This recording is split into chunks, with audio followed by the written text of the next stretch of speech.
Every giant panda you've ever seen, whether in Beijing or Berlin, is owned by China by law. From imperial gifts in 685 CE to today's million-dollar global contracts, China controls every living panda on Earth. This is more than cultural pride, it's a calculated power move. But how did one country claim a species, and what does it cost the rest of the world? In the halls of ancient Chinese courts, the giant panda stood apart. Reserved for emperors and envoys, the creature known as Xiang Mao appeared in poetry, paintings, and imperial records. In 685 CE, Empress Wu Zetian sent a pair of pandas to Japan's Emperor Tenmu, a gesture so rare it was recorded alongside silk and jade. Pandas were not seen as mere animals, but as living symbols of peace and harmony, their black and white fur echoing the balance of yin and yang. Scholars spoke of their gentle nature and deep connection to the misty mountains of central China. Over centuries, the panda became a quiet emblem of Chinese land and spirit, woven into the fabric of national identity. Today, the weight of this legacy shapes how China sees its duty, not just to protect the panda, but to claim stewardship over its fate. Giant pandas exist in the wild only within a narrow band of mist-shrouded mountains in central China. Their entire population, fewer than 2,000, depends on the dense bamboo forests of Sichuan, Shanxi, and Gansu provinces. Bamboo makes up nearly 99% of a panda's diet. The animal's teeth, jaw, and even a special wrist bone, sometimes called the false thumb, have evolved to grip and crush these tough stalks.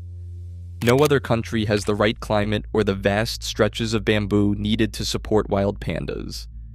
In captivity, most pandas live at China's Wolong Nature Reserve, founded in 1963, and now home to the world's largest breeding population.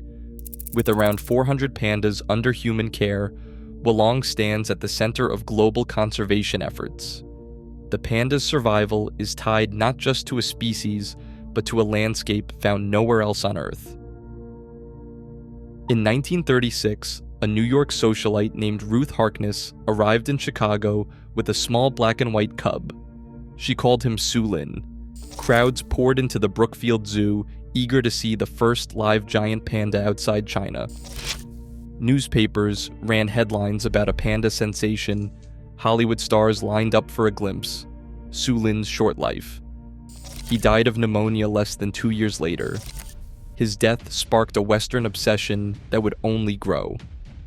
Decades later, the world's attention turned to Washington, D.C. In 1972, after President Nixon's historic visit to China, 2 pandas, Ling Ling and Xing Xing, arrived at the National Zoo. More than 1 million visitors came that first year. People sent flowers, wrote letters, and watched as the pandas lounged in their new enclosure. The animals were celebrated as symbols of hope, goodwill, and even peace.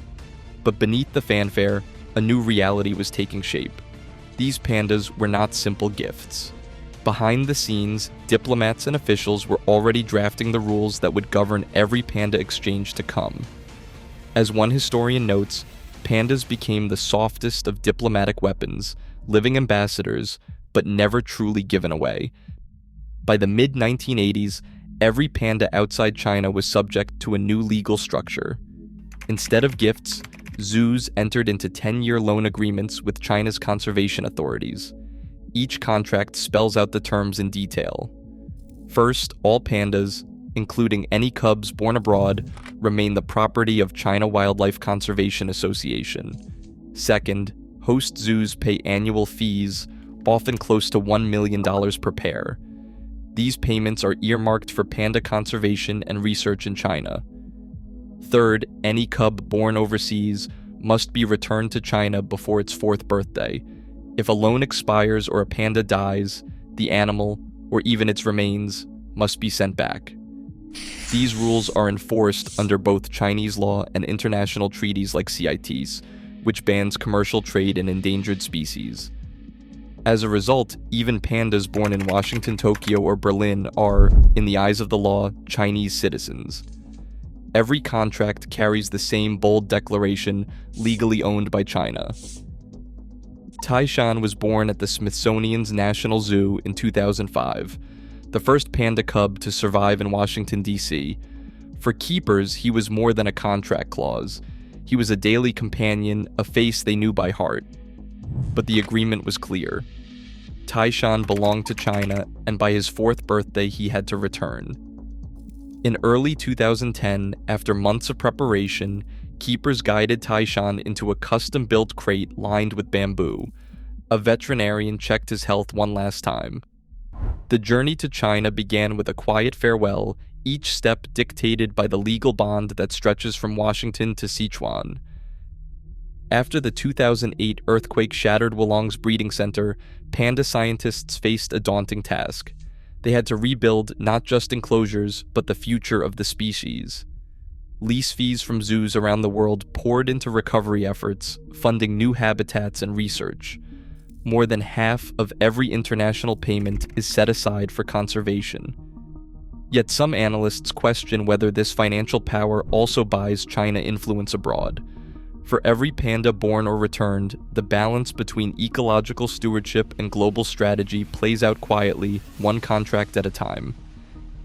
Every panda abroad is a living contract, power, conservation, and identity bound in black and white. As global influence shifts, who owns a symbol shapes who owns the future. What do you think?